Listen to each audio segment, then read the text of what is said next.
ሰላም ፊልም ወዳዶች እንዴት ናችሁልን? ያው ለዛሬም ከባለፈው ቪዲዮአችን የቀጠለውን የመኒ ሄይስት የመጨረሻው ምዕራፍ ክፍል ደግሞ 8ን ልናሳያችሁ መተናል። ከዚህ ቀደም የተለቀቁትን ክፍሎች ያላያችሁ ወዳጆቻችን ካላችሁ ከታች ዲስክሪፕሽን ላይ አስቀምጠንላችኋል፣ ሄዳችሁ ተመልከቷቸው። ሰናይ ጊዜ።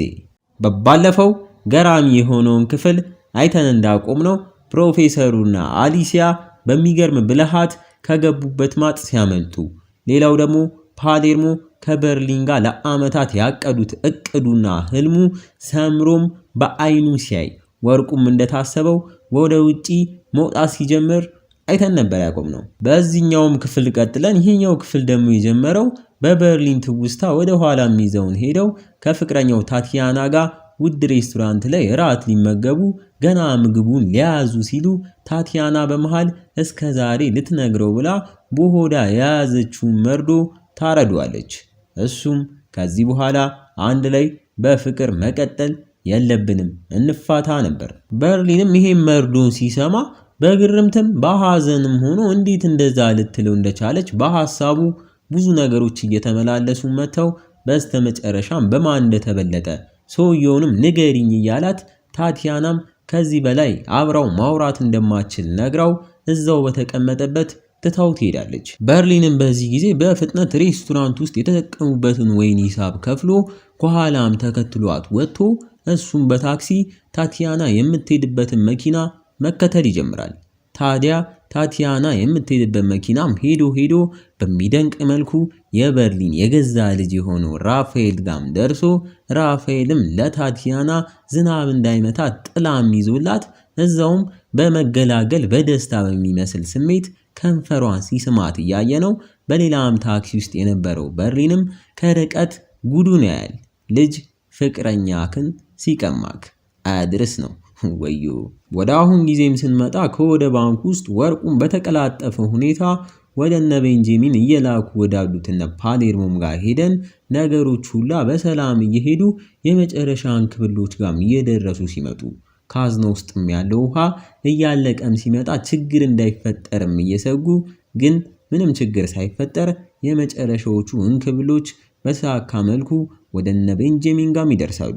እና ፓሌርሞ በሰሩ ስራ በደስታ እየተቃቀፉ ከፖሊሶቹ ጣቢያ ግን ከሞተሮቹ ድምጽ ሌላ ውሃ ወደ ውስጥ ሲሳብ የሚመስል ድምጽ ከወደ ባንኩ ሰምተው ታማዮን በድንጋጤ ካዝና ውስጥ ያለውን ውሃ እንደሆነም ጠርጥሮ ስለ ካዝናው በደንብ ዕውቀት ያለውን ኢንጂነርም አስመጥቶ ድምጹን እየደጋገመም እያሰማም ሲጠይቀው ኢንጂነሩም የሚሰማውን ድምጽ ደጋግሞ ከሰማም በኋላ አዎ የካዝናው ውሃ ወደታች የተሳበም ድምጽ ነው የሚመስለው፣ ምናልባት ዘራፊዎቹ ወርቁንም አውጥቶት ሊሆን ይችላል ብሎም ይናገራል።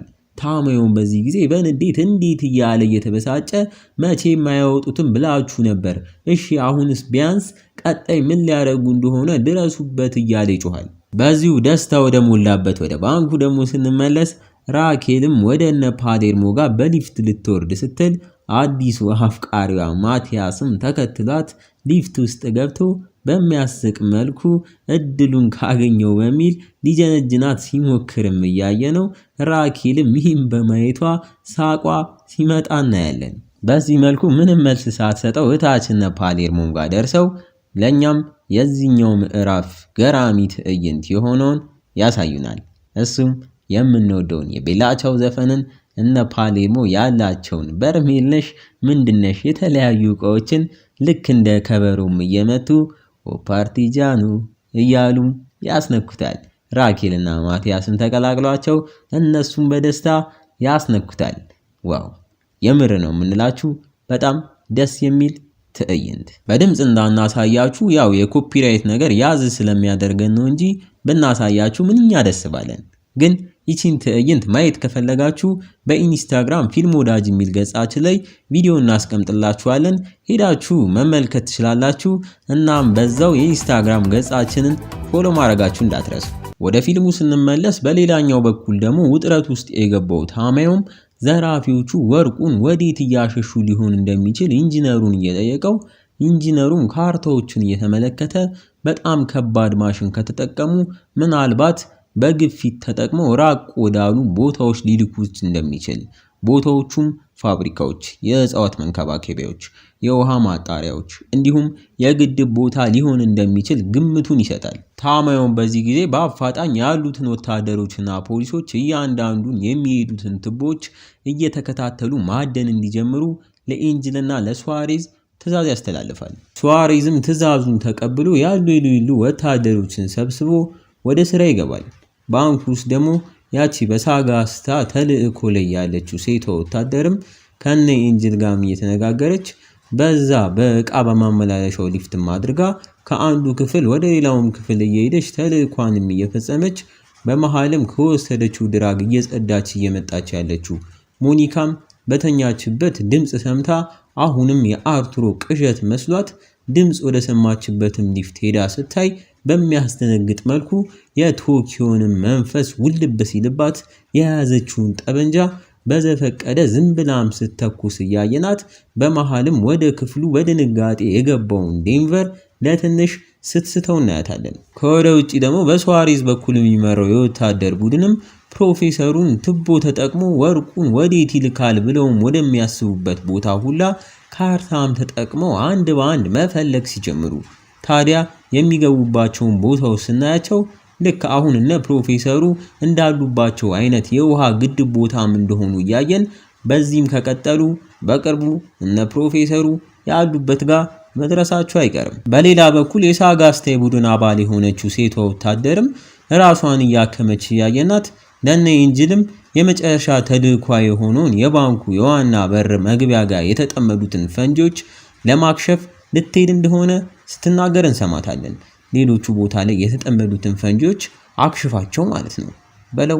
ይህን ጉዳቸውን ያላወቁትና ፓሌርሞም ለጊዜውም ቢሆን ደስታቸውን እያጣጣሙት አዲሱ አባላቸው ማቲያስም ከራኬል በኋላ ደግሞ ልክ እንደነሱ በከተማ ስም መጠራት እንደሚፈልግ ተናግሮ ከዚህም በኋላ ስፔን በምትገኘው አንዷ ከተማ በሆነችው ፓምፕሎና ብለው እንዲጠሩትም ሲናገርና እነ ቦጎታም ሲስማሙ እናያቸዋለን። በድጋሚ ደግሞ በበርሊን ትውስታ ትዕይንቱም ወደ ኋላ ይዞን ሲሄድ ልጁ ሚስቱን ቀምቶት በሁለቱም በኩል ምን ማድረግ እንዳለበት ግራ በተጋባ ስሜት በቀጥታ በዛኑ ቀን ምሽት ልጁና ታቲያና ወደ ያዙት ሆቴልም ሄዶ ታቲያናም ወደ ሆቴል መኝታ ክፍሏ ስትሄድም ጠብቆ ብቻውን ወደ ተቀመጠው ልጁም ጋር ያመራል። ልጁ ራፋኤልም ባላሰበው ሰዓት ያላሰበው ቦታ ላይ አባቱን ከፊቱ በማየቱ በጣም ተደናግጦ በርሊንም ምንም እንዳልተፈጠረ እያወራው ግን በመሃል ሚስቱን መንጠቁ በአንድ በኩል እንዳኮራው፣ በሌላ በኩል ደግሞ የቤተሰብነታቸው ልክ እንዳለፈም በእንባ በተያጀበ ማወራር እያወራው ራፋኤልም ላጠፋው ጥፋት ይቅርታም ጠይቆ ግን ታቲያናን ከልቡ እንደሚያፈቅራት ሲነግረው እንሰማዋለን። በርሊንም የሆዱን በሆዱ ይዞ ከመኝታ ቤቷ ወጥታ እነሱ ያሉበት ጋር ደረሰችው ለታቲያናም ለልጁም ለወደፊታቸው ጥሩም ተመኝቶላቸው ከነበሩበት ሆቴል እነሱም ወጥተው እስኪሄዱ ጠብቆም እሱም በተራው የሚገርም ትዕይንት ያሳየናል። ሆቴሉ መዝናኛ ፊት ለፊት ያለውንም ትልቅ መስታወት በመስበር ጀምሮ ወንበር አንስቶ ሙሉ ቤት ውስጥ ያሉትን ጠርሙስ ነሽ ምንድነሽ ሳይቀረው መከሽከሽ ይጀምራል። ታዲያ በዚህ ጊዜ ሆቴል ውስጥ ያሉት ተጠቃሚዎችን በድንጋጤ ሲሸሹ ፖሊስም ቦታው ላይ ደርሶ ሲያስረው እያየ ነው። ቶኪዮን በተረካ መልኩ በርሊን በህይወቱ ለመጀመሪያ ጊዜ የዛኔ የታሰረና ታስሮም ፖሊሶች ሲያጣሩ ከዚህ በፊት የተዘረፉ ዕቃዎች ላይ ባገኙት አሻራም ለተጨማሪ ወራት እንዳሰሩ ትናገራለች። ወደ አሁን ጊዜም ስንመለስ በሱዋሬዝ የሚመራው የፖሊስ ቡድንም ለታማዮ ወደ አንድ የውሃ ግድብ ቦታም እየደረሱ እየመጡ እንደሆነ ሲናገሩ በተመሳሳይ ወርቁን እያቀለጡ ወደ አራት ማዕዘንም እየቀየሩ መደርደሩን እየተያያዙት ያሉትና ፕሮፌሰሩም ስራቸውን እያጧጧፉት ባለበት ሰዓት ማርሴል በመሃል ከውጪ በሚያስተላልፈው ካሜራም በኩል ሲመለከት በዛ ያሉ የፖሊስ መኪኖች እነሱ ወዳሉበት ጋር ሲገሰግሱ ያያል። በዚህ ጊዜም ፖሊሶች ደርሰውብናል እያለ መጮሁም ጀምሮ ሁሉንም መሳሪያዎቻችሁን ያዙ እንፋለማቸው በሚልበት ሰዓት በድንጋጤ ደርቆ የቀረው ፕሮፌሰሩም አንዴ እነሱን አንዴ ደግሞ ወርቁን ቀጥሎም የሚመጡትን ፖሊሶች በካሜራው እያየ ወዲያው እየታጠቁ ያሉትን ቤንጃሚንንም የያዙትን ጠበንጆች እንዲጥሉና እጅ እንዲሰጡ፣ ምክንያቱም አሁን ላይ የመጡት 4 የፖሊስ መኪኖች ቢሆኑም ወደ 50 ቀጥሎም ሙሉ ጦር ወደ መሆን ይሄዳሉ። ስለዚህ አንዴ ተገኝተናል ከምንሞት እጅ መስጠት አለብንም እያለ እንዳለ የያዙትን ጠበንጆቻቸውን እያስጣላቸው፣ ማርሴልም አይሆንም ራሳችንን መከላከል አለብን የምትለው የጦር ቡድንም ወደ ባንኩ ሲገባ ራሱ እጃችንን አልሰጠንም፣ ናይሮቢን እንዲሁም ቶኪዮን ገለውብን ጠበንጆቻችንን አልጣንም ሲል ፕሮፌሰሩም አንዴ በቡጢም ብሎት አንዴ ተገኝተናል፣ በተሸነፍንበት ነገር ምስኪን ሰዎች እንዲሞቱ መፍቀድ የለብንም፣ በቃ ተሸንፈናል ይሏል። ማርሴልም በስተመጨረሻ ምንም አማራጭ እንደሌለው ሲያቅ ከፕሮፌሰሩ ጋር ይስማማል። እየመጡ ያሉት ፖሊሶችም እነሱ ጋር መቃረብም ጀምረው ቦታውም ላይ እንደደረሱ ሁሉም የዘራፊዎቹ ቡድን አባላት አሊሲያን ጨምሮ እጃቸውን ወደ ላይ ከፍ አድርገው በተሸናፊነት ስሜት ይቀበሏቸዋል። ፖሊሶቹም ከየመኪኖቻቸው እየወረዱ አንድ በአንድ እጃቸውን የሰጡትን ፕሮፌሰሩን መሬት ላይ ያስተኙ ማሰር ይጀምራሉ። በዚህ በትውስታ ወደ ኋላም ሄደን ፕሮፌሰሩ እስሩን ጨርሶ የተፈታውን በርሊን ከእስር ቤት ወደ አንድ ጸጥ ወዳለም ቦታ ይዞት ሄደው እያወሩ እንዴት ፖሊሶች እንደዚህ በቀላሉ እንዲይዙ ፈቀድክ እያለም ሲጠይቀው እየሰማ ነው። በርሊንም በአንድ ቀን ልጁንም ሚስቱንም ማጣቱ እንደዛ እንዲያደርግ እንዳደረገው ያም ለሱ ውድቀት እንደሆነም እየነገረው ህይወቱን ከዚህ በኋላ አፈራርሶ እንደ አዲስ መስራት እንደሚፈልግ ግን ሊሞት በጣም ትንሽ ጊዜ ስለቀረው አብሬክ እየረዳውክ የስፔን የብር ማምረቻውን ባንክ እንዘርፋለን ሲለውም እንሰማዋለን። በዚህ ወደ ቅድሙ እጃቸውን ወደ ሰጡትና ፕሮፌሰሩም ጋር ስንሄድ ቤንጃሚን፣ ማርሴል፣ አሊሲያ እንዲሁም ፕሮፌሰሩ በአንድ የፖሊስ መኪና ውስጥም ታስረው እንደዛው እንዳሉ 20 ደቂቃዎች ሲያልፉ ፕሮፌሰሩን በጥርጣሬ ለምን ቆየን? ለምንስ ሌሎች የፖሊስ መኪኖች ቦታው ላይ እስካሁን አልመጡም እያለ እየጠየቀ በድጋሚ ትዕይንቱ ወደ ኋላም ይዞን ሄዶ ፓሌርሞና በርሊን እንዴት ወርቁን ከባንኩ ከወጡ በኋላ የውሃ ግድቡ ቦታ ላይ ፖሊሶች እንደማይደርሱባቸው ለፕሮፌሰሩም እያስረዱት ፖሊሶች በውሃ ግፊት ተጠቅመን እንደምናወጣ ከደረሱበት 17 ኪሎ ሜትር ግፋቢል ትንሽ ከዛ ከፍ ብለው ያሉትን ግድቦች ነው የሚያጣሩት። ታዲያ እኛ ግን በተቃራኒው ባለም ማሽን ተጠቅመን ወርቁን ጭራሽ ወደ ላይ ወዳለ ግድብም ገፍተን መዳረሻችንን እዛ እናደርጋለንም እያሉት አሁን ላይም በታማው የተላኩት ሱዋሬዝም 17 ኪሎ ሜትሩን ሄደው የመጨረሻ የውሃ ግድብ የተባለውም ጋር ሲደርሱ እናም ቦታው ባዶ እንደሆነም ለታማዩ ሲነግሩት እናያለን። ከወደ ጣቢያ ያሉት ታማዩና ኤንጅልም ካርታውን ተጠቅመው እያንዳንዱን ግድቦች ካጣሩና ዘራፊዎቹ ከሌሉ ታዲያ ወርቁ የት ገባም እያሉ ግራ በመጋባት ሲበሳጩም እናያቸዋለን። ይህ ማለት እነ ፕሮፌሰሩን ያሰሯቸው እነ ታማዩ አይደሉም ማለት ነው በለው።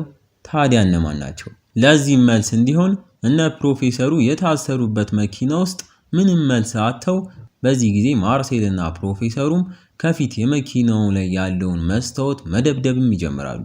መስታወቱንም ከሰበሩት በኋላ እንደዛው እንደታሰሩ የፊተኛውን በር በመክፈት ከመኪናውም ይወርዳሉ። ግን ሲወርዱ ከፊት 2 ባዶ የፖሊስ መኪኖች እየጮሁ እንዲሁም የአሊሲያ ልጅ ለብቻዋ ተኝታ እያለቀሰች ያገኛሉ። በዚህ ጊዜ ፕሮፌሰሩም ወርቁን እንደተዘረፉ ገብቶት ወርቃችንን ተዘርፈናል ይላል። ጥያቄው ማን ዘረፋቸው ነው። መልሱንም ምስላችን እንደ ፖሊስ ለብሰው ወርቁም መኪናቸው ውስጥ ነው እየሄዱ ያሉትን ሰዎች ያሳየናል። ሰዎቹም ያረጉትን የፖሊስ ማስክ ሲያወልቁ በሚገርም መልኩ የበርሊን ልጅ የሆነውን ራፋኤልን እንዲሁም ታቲያናን ከነ ግብረ አበሮቻቸው እንደሆኑ እናያለን። እነሱም በሰሩት ስራ እየተደሳሰቱ በደስታም ሲሳሳሙ እያየናቸው ይህ ክፍል በዚህ መልኩ ያበቃል። እና እንዴት ነው ፊልም ወዳጆች መኒ ሃይስት የመጨረሻው ምዕራፍ ክፍል 8ን ወደዳችሁት? በዚህኛው ክፍል ደግሞ ማናችንም ያላሰብነው ነገር ተፈጥሯል። ስንት የተለፋበት ወርቅ በቀላሉ በበርሊን ልጅና በታቲያና ተዘርፏል። በቀጣይስ ፕሮፌሰሩ ወርቁን ያስመልስ ሲሆን ወይስ ሌላ? ቀጣይ አብረን የምናየው ይሆናል። እስከዛ ግን ይህችን ቪዲዮ እንደተለመደው አነስ ያለች 2900 ላይክ በአናቱ አስገቧት። እንዲሁም ሰብስክራይብ ያላረጋችሁን ወዳጆቻችን ካላችሁ ሰብስክራይብ እያረጋችሁ አበረታቱን። በቀጣይ ቪዲዮ እስክንገናኝ ፊልም ወዳጆች ነበርን። ቸር ቆዩልን። ኡና ማንቲና ሚሶላስ ቤንቶ ቤላ ቻው ቤላ ቻው ቤላ ቻው ቻው ቻው ፓርቲጃኖ ሚሶላስ ቤንቶ ኦ ቤላ ቻው ቤላ ቻው ቤላ ቻው ቻው ቻው